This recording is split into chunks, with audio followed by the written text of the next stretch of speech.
Hello, ladies and gentlemen, this is Spider. Welcome back to another review, and today we're taking a look at the NECA Snake Predator.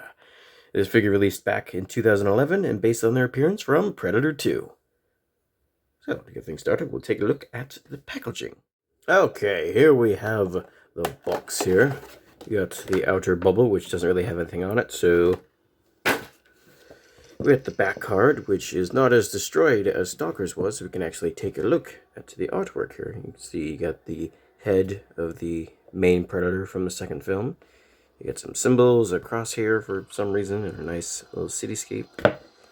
You got the name of the Predator right there. Then you got the back of the card, you got the name again. You got an image of the figure, which is actually not an image of this figure. Yeah, for some reason, this toy is not the one that you're getting here. Like, you can see the netting on this figure is actually separate from the body. That's not the case on the one that comes with this. So I don't know what this is an image of, but it's not the figure you're getting. So that's very odd. I don't know why they did that. You get what it comes with and some aliases. You got a dang glare that's very annoying. You got a little bio here. I want to pause and read that. That word is hunt, if you're wondering. You got some images of some other predators you can get. Some symbols that I still don't know what they say. And that's it for that. On to the figure. Okay, here we have Snake Predator, who is the second Predator figure I ever got. And was another one of the background Preds that were on the ship in Predator 2. Now, unfortunately, mine is missing a few of the things he's supposed to come with.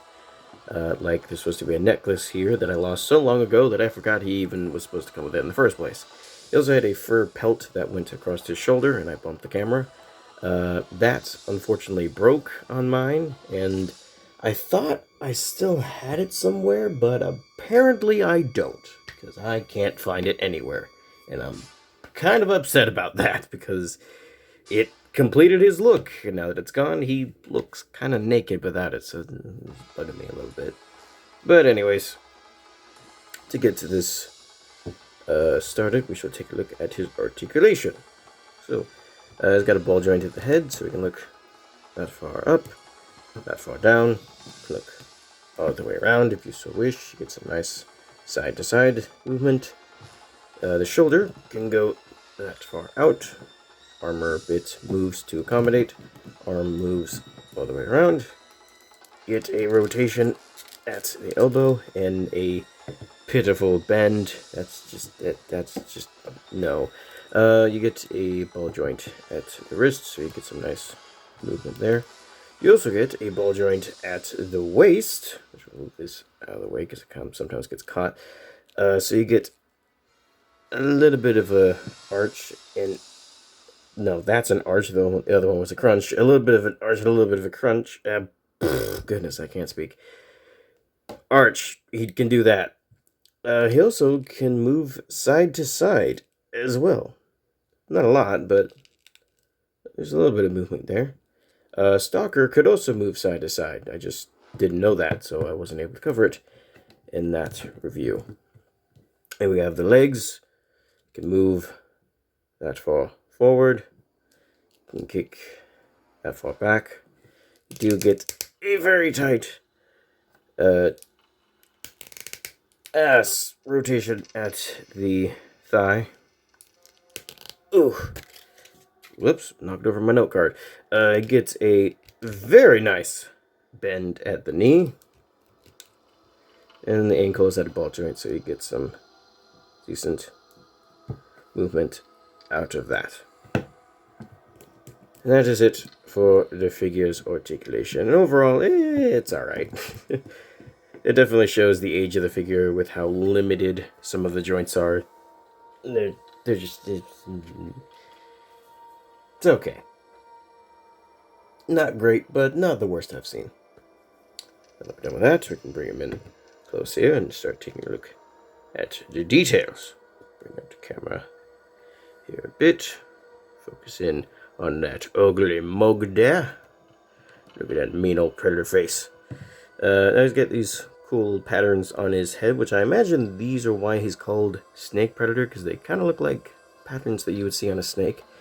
You got his itty bitty predator eye, or eyes. You can see those. He got some green eyes with the yellow iris. You got his nice predator mandibles, which are actually quite sharp, so you'd be a little wary of that. But hey, I ain't complaining. I like when sharp things are actually sharp.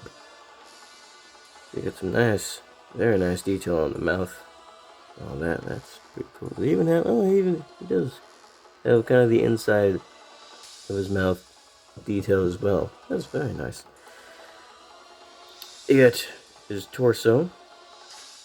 Some cool details there, and you have the netting, which unfortunately is not painted very well on mine. Like, the netting is actually sculpted in, so you can see right there is where it's sculpted, and then there's the paint that's supposed to be on it. It's just, yeah, it's not painted well. The right leg also suffers from this. Some of the paint isn't done very well, but the left leg, all the netting is painted very well. So yeah, and that is just my copy. Some other copies are actually, their netting is painted very, very well. So you just gotta pay attention and make sure your copy is painted well. You got his armor, which is very nice. Got this kind of copper sort of color to it, which I am digging. I do quite like that. You got some leather wraps on both of his forearms, and unfortunately the paint's kind of scraping off on this one, but the figure is several years old, so the fact that it's just now the paint is chipping is not too bad. You got another armor bit on the shoulder. You got this armor bit that's supposed to be on the front, but I don't know, it just kind of looks weird just hanging out on the front there. Like, you already have like a crotch armor here, and his backside is a little exposed, so I like to just flip it around and just have it back there, because it kind of looks like butt armor anyway, so I usually just leave it there. It looks better to me, even though having it in the front is accurate to the film. You got the legs, as we mentioned earlier. You got some more armor bits. You got the disc holder, which looks pretty nice there, and you got the predator legs. And be careful with some of the toenails, because they will chip off. You can see the one on the front toe broke, unfortunately. So yeah, you got the back of the figure. You got the dreads, which are a bit shorter than other predator dreads. I wonder if that's supposed to like signify his age in any way. I don't know. It's just a theory. Oh yeah, you do have the other fur pelts there on his side, and that's kind of what the one on his shoulder looked like. It was just bigger, so you can kind of get an idea of what it would have looked like. Although I probably put an image of it up somewhere in the video. So, and then you got his butt. And there's another flap, so you can flip it up and see his butt even more if you wanted to do that. And there are some pegs, or peg holes at the bottom. So if you wanted to plug them into a stand, you could do so. So yeah, as always, Neca did an excellent job with the sculpt. He looks absolutely fantastic. Very, very nice job with that, although some of the painting is a little off. The sculpt work and most of the other paint work is done very, very well.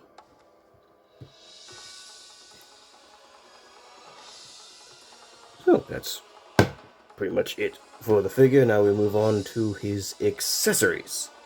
So to start off, we got his smush disc, which, just like his armor, kind of has this copper sort of look to it, which, again, I do quite like that. That is a nice color. Differentiates him just a little bit from the other predators. And he actually can hold it quite a bit better than Stalker can. Stalker couldn't really hold his disc well at all. Goodness, I can't speak today. But Snake can actually hold his pretty decently. That doesn't look too bad, not at all. I do like that. But if you don't want him holding it, you can take it and put it into the little holster here.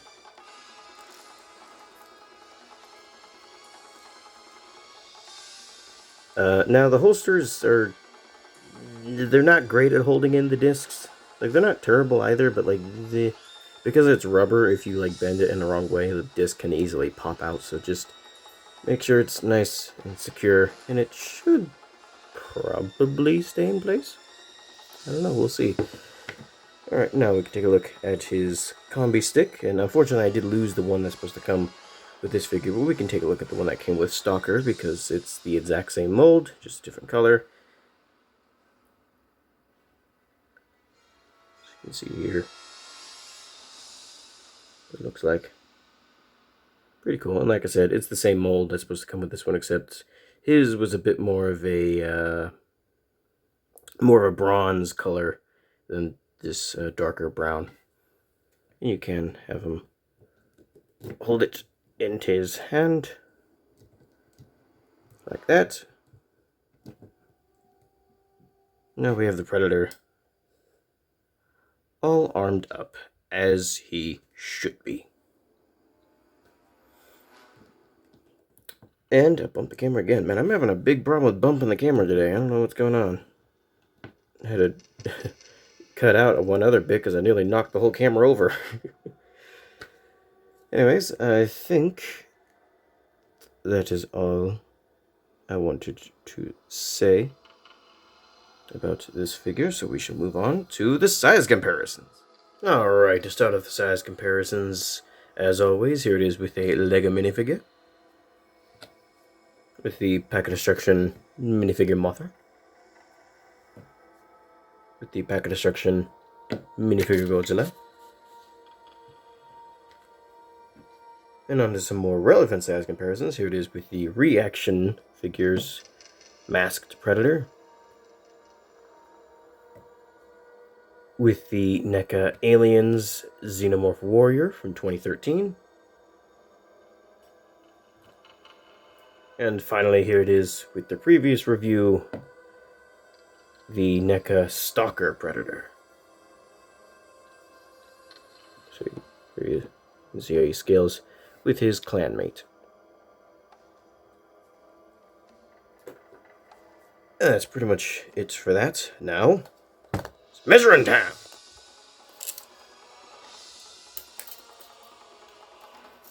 Get a measuring tape, bring up the camera. There's the 2 towel. Get figure in view. Get that.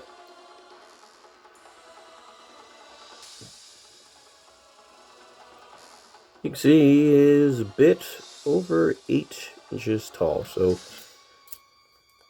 pretty dang big.